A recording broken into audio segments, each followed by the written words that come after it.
ఏంటో ఆవిడ ఊ అంటూ ఊగిపోతుంది. అగ్గి మీద గుగ్గిలంలో ఉడికిపోతూ మాట్లాడుతుంది.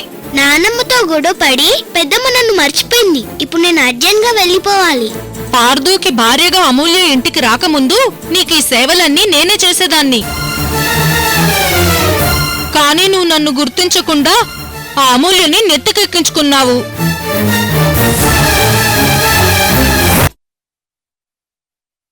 అమూల్య పుట్టింటికి వెళ్ళిపోవడం ఏంటి? ఓహో, నీకు అసలు విషయం తెలీదా? అయితే చెప్తాను విను. అమూల్య శాశ్వతంగా ఇంటి నుంచి వెళ్ళిపోవడానికి స్కెచ్ వేసుకుంది. అందుకే తెలివిగా హనీమూన్ అని చెప్పి పార్దూతో బయలుదేరి అట్నుంచి అటే వెళ్ళిపోయింది. అంతేకాదు ఐశ్వర్య, అమూల్య త్వరలో పార్దూకి విడాకులు కూడా ఇవ్వబోతోంది.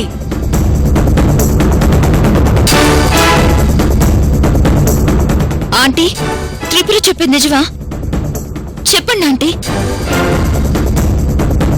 ఆంటీ, అసలేం జరిగింది?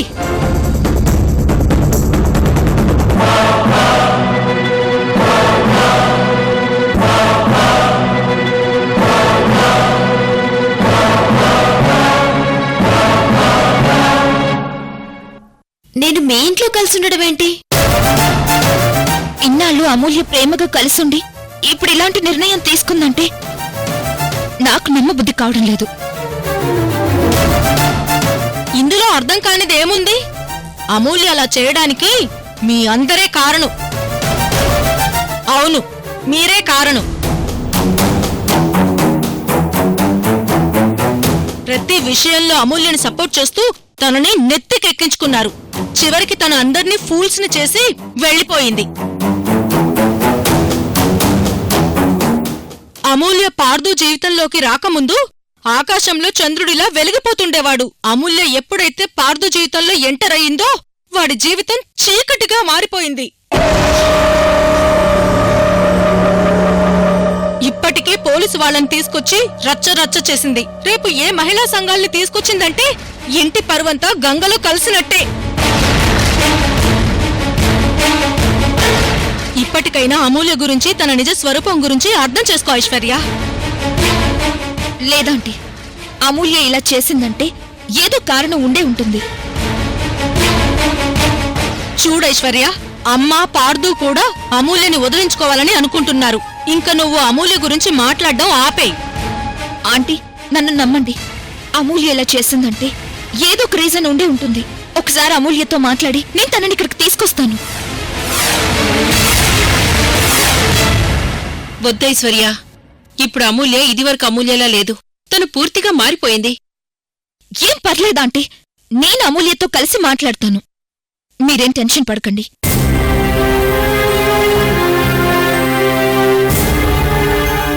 నేను చెప్తున్నాను కదా ఆంటీ.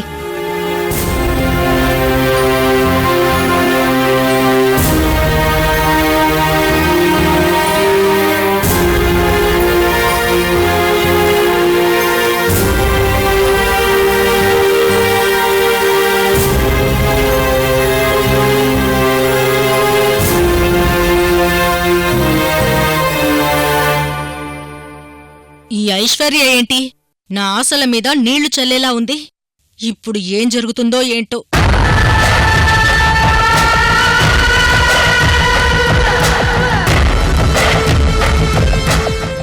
ఐశ్వర్య గారు, మీరు కూడా వాళ్ళలాగే మాట్లాడతారేంటి? ఇంకెలా మాట్లాడమంటావా అమూల్య? నీ నోటి వెంట అబద్ధాలు పలకడం, ఒకరి మీద నిందలు వేయడం నేనెప్పుడూ చూడలేదు. కానీ ఇప్పుడు ఇంతగా అబద్ధం చెప్తుంటే ఆశ్చర్యంగా ఉంది. ఇన్ని రోజులు మాతో కలిసున్నాం. మనిద్దరం కలిసి సువర్ణని బయటకు పంపించాం. కానీ 3 నెలలు నువ్వు ఇంట్లోనే లేవని చెప్తే ఎలా నమ్మాలి? అయ్యో భగవంతుడా, ఏంటి ఐశ్వర్య గారు ఇది? అసలు మీ అందరికీ ఏమైంది? వరుస పెట్టి అందరూ అదే మాట అంటున్నారు. నేను పార్థు గారి ఇంట్లో లేను బొర్రు అంటుంటే మీరెవరూ వినరేంటి? ఆల్రెడీ ఆ 3 నెలలు నేను ఎక్కడున్నాను, ఏం చేస్తున్నాను అని సాక్ష్యాలతో సహా నిరూపించాను. అయినా మీరు నమ్మకపోతే ఎలా? లేదమూల్య, సంథింగ్ ఏదో జరిగింది. ఏదో విషయం నువ్వు నా దగ్గర దాస్తున్నావని నా అనుమానం. ఏదేమైనా నువ్వు పార్థుతో ఆ ఇంట్లో ఉండటమే న్యాయం. చూడండి ఐశ్వర్య గారు, మీరు పార్థు గారి మంచి కోరే స్నేహితురాలు. మీరలా అనడంలో తప్పు లేదు. కానీ మేమిద్దరం ఒక అండర్స్టాండింగ్ వచ్చి విడిపోవాలని ఎప్పుడూ డిసైడ్ అయ్యాం. ఆ విషయం మీకు కూడా తెలుసు. అది కాదు అమూల్య. చూడమ్మా ఐశ్వర్య, నీ బాధ ఏమిటో నాకు అర్థమైంది. కాని అమూల్యని ప్రశాంతంగా వదిలేయండి. తన బతికేది తను బతుకుతుంది. మళ్ళీ మీరొచ్చి తన్ని ఇబ్బంది పెట్టకండి. ఓసారి ఆ పార్దు తాగొచ్చి గొడవ చేశాడు. తర్వాత అమూల్య వెళ్ళి అందరికీ అర్థమయ్యేట్టు చెప్పింది. అయినా వినకుండా ఇప్పుడు నువ్వొచ్చావు. చూడమ్మా, ఇంకోసారి ఆ ఇంటి నుంచి ఎవరెక్కడికి వచ్చినా నేను ఒప్పుకోను. నువ్వంటే గౌరవం ఉంది కాబట్టే నిన్నేమనకుండా పంపిస్తున్నాను. వెళ్ళు, వెళ్ళి ఆ ఇంట్లో ఉన్న వాళ్ళకి అర్థమయ్యేలా చెప్పు. ఆ ఇంటికి అమూల్యకి ఎలాంటి సంబంధం లేదని. అమూల్య, నిన్ను కన్విన్స్ చేసి తీసుకెళ్దామని వచ్చాను. కానీ నువ్వింతగా మారిపోయావని నేను అనుకోలేదు. వస్తాను. Good bye.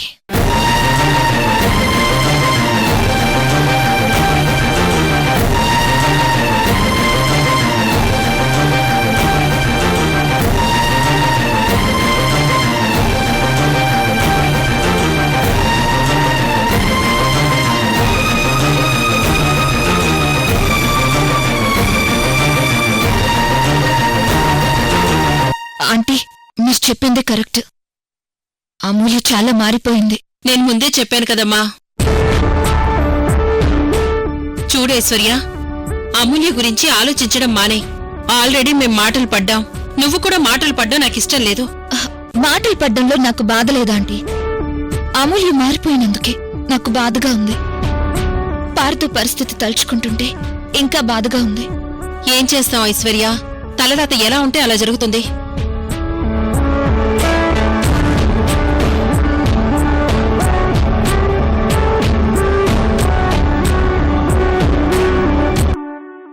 అమ్మయ్యా, ఐశ్వర్య పిలిచినా అమూల్య రాలేదంటే ఇక తను ఈ ఇంటికి మళ్ళీ రానే రాదు. ఇక ఈ ఆస్తి మొత్తం నాకు నా కూతురికే సొంతం. ఎస్.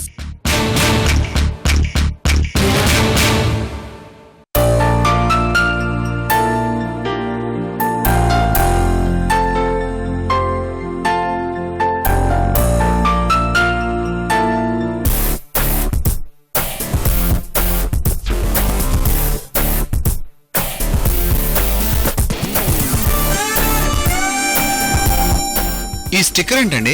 జేబులో ఉండాల్సిన స్టిక్కర్ ప్యాకెట్ ఈ ఫైల్లోకి ఎలా వెళ్ళిందబ్బా? చెప్పండి బలరాం గారు. అది సార్, మా మిస్సెస్ తీసుకోమంటేను తీసుకున్నాను సార్. అది పొరపాటున మీ ఫైల్లోకి వచ్చింది sir. Sorry sir, sorry sir. Balaram గారు, ఈరోజు జాగింగ్ చేశారా? లేదు సార్. పోనీ ఆసనాలు ఏమైనా వేశారా? లేదు సార్. అందుకే బలరాం గారు, మీరు యాక్టివ్గా లేరు. మీరు చాలా యాక్టివ్గా ఉండాలి. సత్యేంద్ర బాబు ఏదో పనిష్మెంట్ ఇచ్చేలా ఉన్నాడు.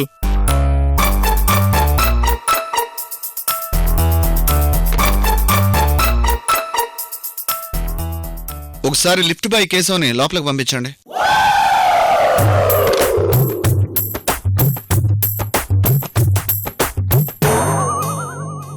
సార్, వెళ్ళి లిఫ్ట్ ఆఫ్ చేయి. సార్, వెళ్ళి లిఫ్ట్ ఆఫ్ చేయి. అలాగే సార్. మీరు మరీ బాడీని పెంచేస్తున్నారు బలరాం గారు. వెంటనే తగ్గించాలి. చాలా హెల్దీగా ఉండాలి. ఎలాగూ లిఫ్ట్ ఆగిపోయింది. మీరెలాగూ జాగింగ్ కూడా చేయలేదు. నేను చెప్పే వరకు ఆగకుండా కిందకి పైకి మెట్లెక్కుతూ దిగుతూ బాడీ ఫిట్నెస్ పెంచుకోండి. వెళ్ళండి సార్, వెళ్ళండి బలరాం గారు, వెళ్ళండి.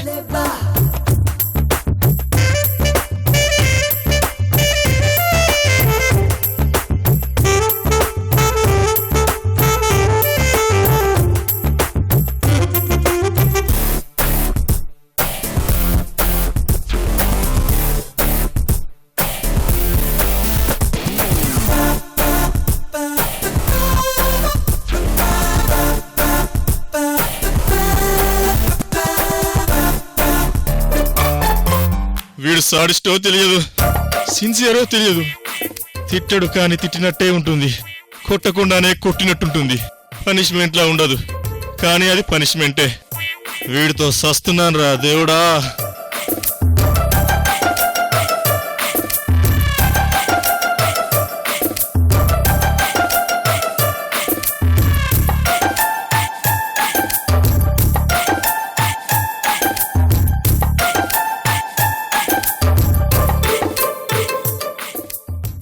ఒకసారి మీ ఫోన్ నాకు ఇస్తారా? ఇవ్వు, పర్లేదు. సార్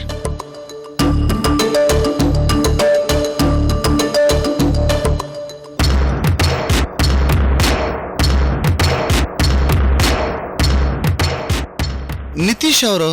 నా లవర్ సార్, హబ్బీ. నీ లవర్? హబ్బీ కూడా బాగుంది. ఆఫీస్ టైంలో నీ హబ్బీ 6 సార్లు ఫోన్ చేశాడు, మీరు 8 సార్లు ఫోన్ చేశారు.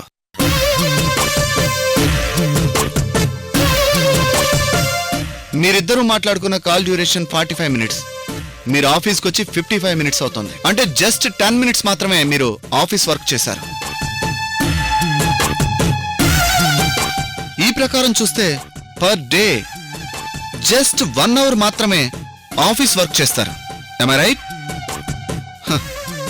ప్రతి మనిషికి లవరో భార్యో ఎవరో ఒకరు ఉండొచ్చు, కానీ ఆఫీస్ టైంలో వాళ్ళెవరో గుర్తు రాకూడదు. కేవలం మనం చేస్తున్న వర్క్ను మాత్రమే ప్రేమించాలి. అలాగే సార్. మీరిలా వర్క్ని ఆఫీస్ని ప్రేమించకపోవడానికి కారణం ఏంటో తెలుసా? తెలీదు సార్. నాకు తెలుసు. మీరు మార్నింగ్ వాకింగ్ చేశారా? లేదు సార్. పోనీ యోగా చేశారా? లేదు sir. Lift boy lift off చేశాడు. వెళ్ళి కిందికి మీదికి మెట్లెక్కి దిగుతూ వాకింగ్ చేయండి. ఆటోమేటిక్గా మీరు చేసే వర్క్ను ప్రేమిస్తారు. మీకు తోడుగా బలరాం గారు కూడా ఉన్నారులేండి.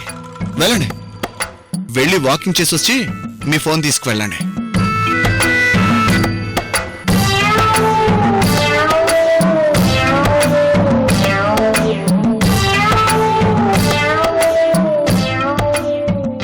అమ్మా, నీకు కూడా పనిష్మెంట్ ఇచ్చారా? అవును సార్, నాకు కూడా పనిష్మెంట్ ఇచ్చారు.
సార్, మన గుడ్డంతా ఎవరో రట్టు చేస్తున్నారు సార్.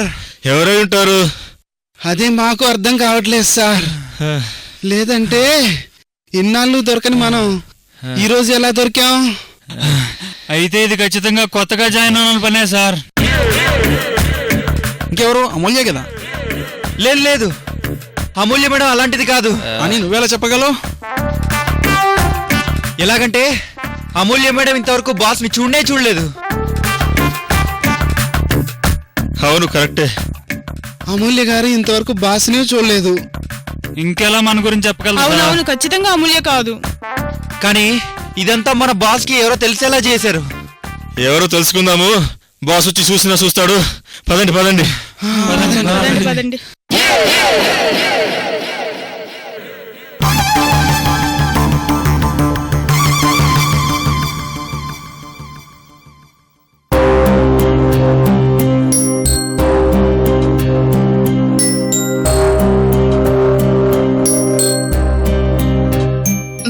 Arranged marriage. అందరి ఆశీస్సులతో పెళ్లి చేసుకున్నారు. అప్పుడు పార్థు అమూల్యలు పెళ్లి చేసుకున్నారని నేను బాధగా ఫీల్ అయ్యాను. కానీ ఆ తర్వాత రియలైజ్ అయ్యాను, ఇక పార్థు అమూల్యలు హ్యాపీగా కాపురం చేసుకుంటారని నేను కూడా చాలా ఆనందంగా ఉన్నాను. కానీ ఇప్పుడు వాళ్ళు సడన్ గా విడిపోయి విడాకుల దాకా వెళ్లిపోయారు. నిజానికి వాళ్ళ ప్రాబ్లం చాలా చిన్నది, కానీ వాళ్లే దాన్ని చాలా పెద్దది చేసుకుంటున్నారు. ఎలాగైనా సరే అమూల్యని అన్నపూర్ణాంటిని కలపాలి. వాళ్ల మధ్యున్న అపార్థాలని అడ్డుగోడల్ని పగలగొట్టాలి. తిరిగి వాళ్ల మొహంలో ఇదివరకటి సంతోషం చూడాలి.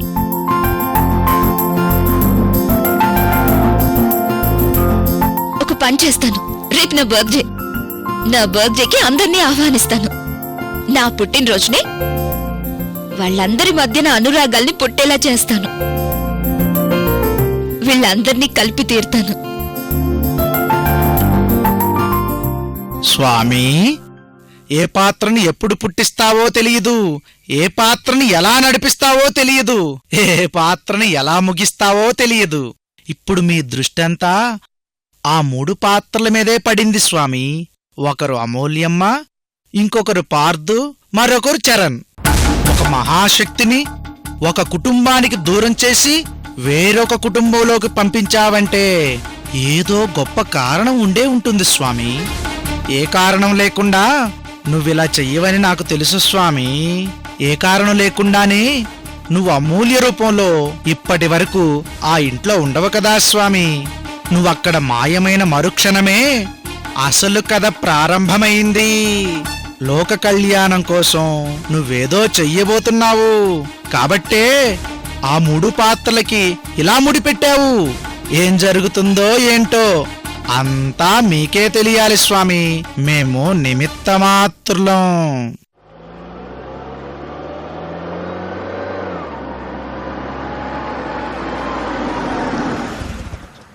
అమ్మా, నువ్వు లోపలికెళ్ళి నేను కార్ పార్క్ చేసి వస్తాను. సరే పార్థు.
నిన్న షాపింగ్ మాల్ దగ్గర పలకరిస్తే రెస్పాండ్ అవ్వలేదుగా, ఇంకిప్పుడెందుకు పలకరించడం?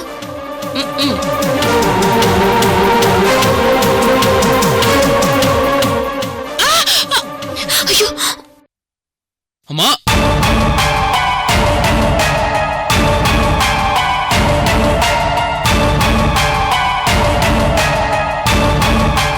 నన్నెందుకు పట్టుకున్నావు? అయ్యో, కింద పడిపోతున్నారని పట్టుకున్నాను. కాలు నాది. అది తొక్క మీద కాలేస్తుందో నూనె మీద కాలేస్తుందో నా కాలు నా ఇష్టం. ఒకవేళ కింద పడిపోతే అదే దెబ్బలు తింటుంది. నీకెందుకు? అలాగా ఆంటీ? అలాగేనండి.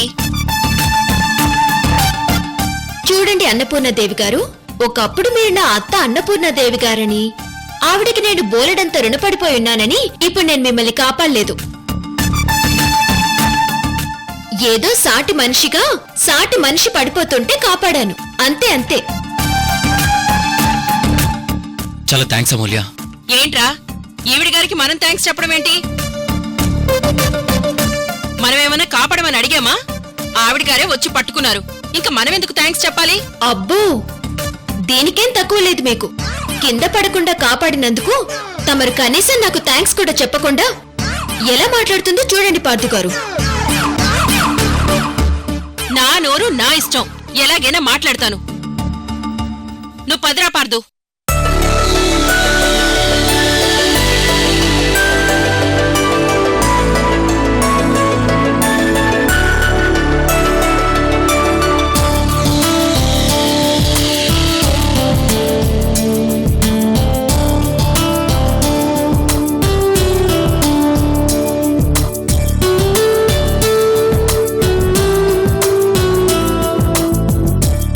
ఒక్క నిమిషం, ఇప్పుడే వస్తాను.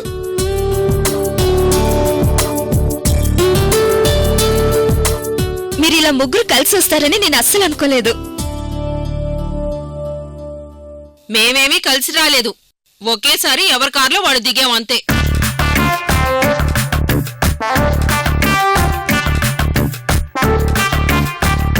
ఏదేమైనా మీరు ముగ్గురు ఒకేసారి రావడం నాకు చాలా సంతోషంగా ఉంది. ముగ్గురం కాదు, నలుగురం. ఏంటి అలా చూస్తున్నారు? ఇదిగోండి నా చెల్లెలి కూతురు.